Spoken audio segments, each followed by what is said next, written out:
நம்முடைய பிதாவாகிய தேவனாலும் குமாரனாகிய இயேசு கிறிஸ்துவினாலும் பரிசுத்த ஆவியினாலும் உங்களுக்கு கிருபையும் சமாதானமும் இந்த நாளிலே உண்டாவதாக. நம்ம அப்போஸ்தல நடவடிக்கைகளை தொடர்ந்து பார்த்து வருகிறோம்.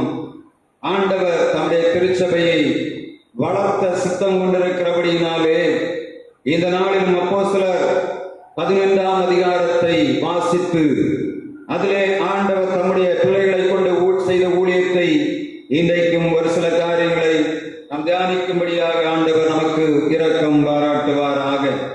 முதலாவதாக பேதுரு செய்த ஊழியங்களிலே அநேக அற்புதங்கள் அடையாளங்கள் நடைபெற்றது. இந்த 10ஆம் அதிகாரத்திலே பேதுரு வந்து அந்த கொர்நேலியுவுக்கு ஞானஸ்நானம் கொடுக்கிறதை நாம் வாசித்தோம். இதற்கு அடுத்தபடியாக 11ஆம் அதிகாரத்திலே அது ஆரம்பிக்கிறது. 11ஆம் அதிகாரம் 1ஆம் வசனத்திலே புறஜாதியாரும் தேவ வசனத்தை ஏற்றுக்கொண்டார்கள் என்று எருசலேமில் உள்ள யூதர்கள் அவர்கள் அறிந்தவுடனே பேதுரு இங்கே வரும்போது அவனிடத்திலே தர்க்கம் பண்ண ஆரம்பிக்கிறார். பேதுரு புறஜாதிகளிடத்திலே போய் அவர்களுக்கு சுவிசேஷம் அறிவித்து அவர்களுக்கு ஞானஸ்நானம் கொடுத்து பரிசுத்த ஆவியை கொடுத்தபடியினாலே முதலாவது எருசலேமில் உள்ள யூதர்கள் அவனுக்கு எதிராக தர்க்கம் பண்ணுகிறார்கள். இந்த 11ஆம் அதிகாரம் 3ஆம் வசனம் சொல்ற வாசிங்க.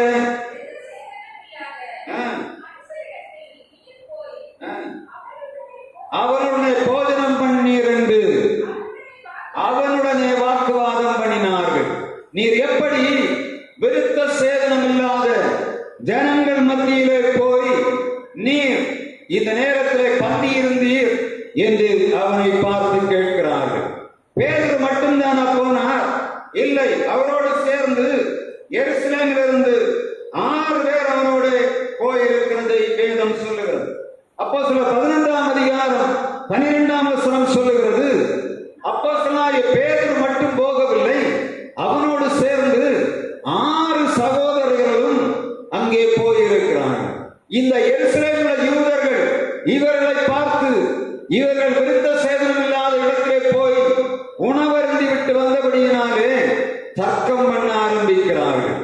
ஆண்டவருடைய சுவிசேஷம் அறிவிக்கப்படும் போது எத்தனை எதிர்ப்புகள் இருக்கிறது என்பதை இந்த பேதுருடைய ஊழியத்திலே நாம் பார்க்க முடியும். பேதுருவுக்கு உள்ளே மாத்திரமல்ல வெளியிலும் எதிர்ப்பு இருந்தது. யூதர் மத்தியிலே எதிர்ப்பு. ஒரு பக்கம் அவன் செய்கிற ஊழியத்தை புரிந்து கொள்ளாதபடியினாலே எதிர்ப்பு வந்தது. அதற்கப்புறமாக அவர் புரிந்து கொண்ட பின்பாக அவனை பாராட்டுகிறதை நாம் பார்க்க முடியும். இந்த அப்போஸ்தலர் 18ஆம் அதிகாரம் 18ஆம் வசனம் சொல்கிறது, அதற்கு பின்பாக இவன் எல்லாவற்றையும் விவரிக்கும் போது ஆண்டவரை மகிமைப்படுத்தினார். அவன் சொல்லுகிறான், தான் கடந்து இந்த செசரியா பட்டணத்திலே செய்த ஊழியத்தை கொர்நேலியு மூலமாக சந்திக்கப்பட்ட ஜனங்களை அவன் தொடர்ந்து சொல்லிக் கொண்டிருக்கிறார். தான் ஒரு தரிசனம் கண்டேன், ஒரு துப்பட்டி இறக்கப்பட்டிருக்கிறது, அதிலே உலகத்தின் எல்லா விதமான மிருகங்களும் பறவைகளும் அசுத்தமானவைகளும் சுத்தமானவைகளும் வைக்கப்படுகிறது வட்டிருக்கிறது. அவைகளை ஆண்டவர் அடித்து புசிக்கும்படியாக சொல்லுகிறார். நான் 3 தடவை நான் புசிக்க மாட்டேன் என்று ஆண்டவரிடத்திலே சொன்னேன். ஆனால் ஆண்டவர் சொல்லுகிறார், தேவன் சுத்தமாக்கினவைகளை நீ அசுத்தமாக்க கூடாது என்று சொல்லி ஆண்டவர் எனக்கு கட்டளை கொடுத்தபடியினாலே நான் அந்த ஜனங்களோடு புறப்பட்டு போனேன். போய் கொர்நேலியுவை சந்தேகிக்கும் போது அங்கே அவனும் என்னை குறித்து தேவதூதன்மார் மூலமாக தரிசனம் பெற்று அழைக்கப்பட்டிருக்கிறது அறிந்தேன். அது தேவனுடைய சித்தம்தான் என்பதை அறிந்தபடியினாலே அந்த பகுதியுள்ள செசரியா பகுதியுள்ள எல்லா ஜனங்களுக்கும் சுவிசேஷம் அறிவித்தேன். அது மாத்திரமல்ல, பரிசுத்த ஆவி அவர்கள் மேலும் பொழிந்ததை நான் கண்டேன். எனவே எனக்கு இன்னும் ஆழமாக அந்த இடத்திலே ஊழியம் செய்யும்படியான வாய்ப்பு உருவாயிற்று என்று சொன்னவுடனே அவள் ஆண்டவரை மகிமைப்படுத்தினதாக வேதம் சொல்லுகிறது. இரண்டாவதாக இந்த அப்போஸ்தலர் 11ஆம் அதிகாரம் 19ஆம் வசனம் சொல்லுகிற வாசிங்க. ஸ்தேவானின் நிமித்தமாக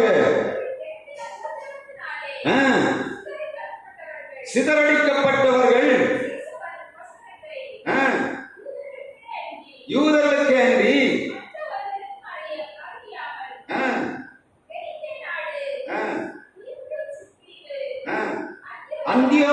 அந்தியோகியா பட்டணம் வரைக்கும் சுற்றி திரிந்தார்கள். இவர்கள் சீப்புரு தீவும் அந்தியோகியா ஜனங்களும் வந்து கிரேக்கருடனே இயேசுவை பற்றி சுவிசேஷம் அறிவிக்கிறார்கள்.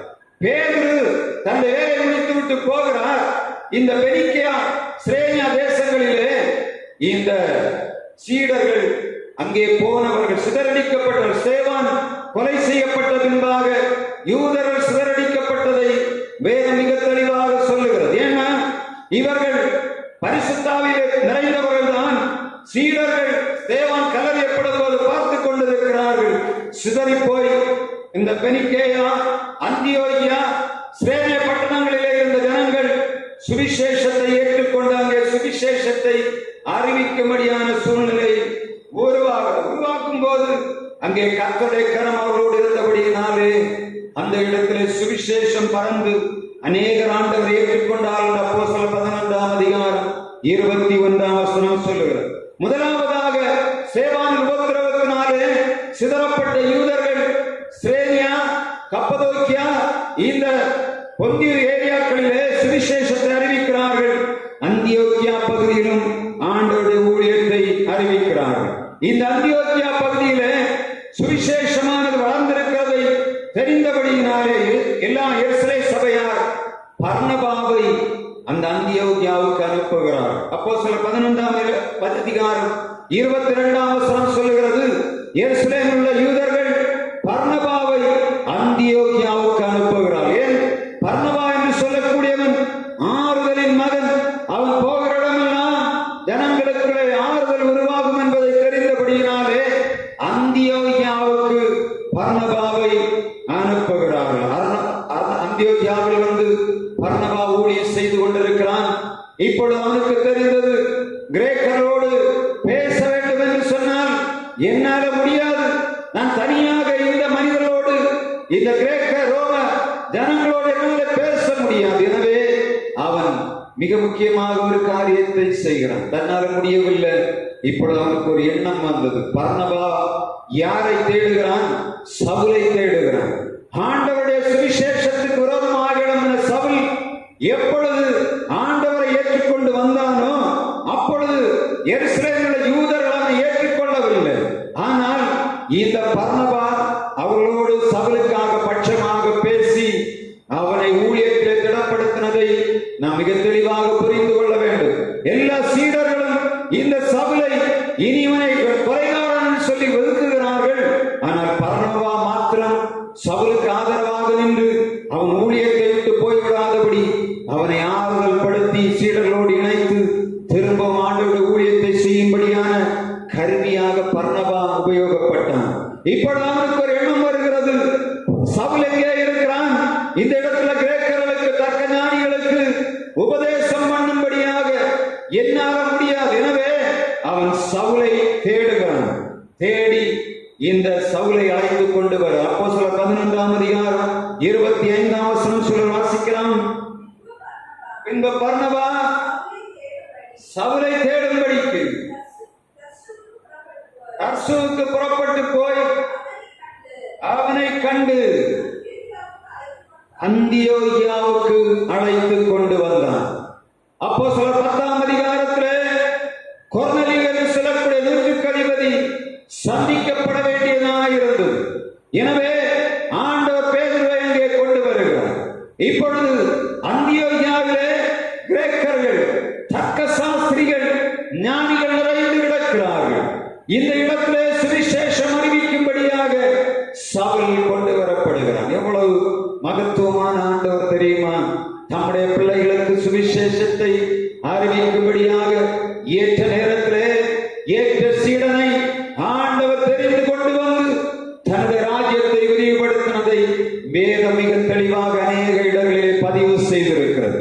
இங்கே மிக முக்கியமாக இந்த வார்த்தைக்கு பின்பாக அநேக காரியங்கள் நடந்திருக்கிறது. அவைகளை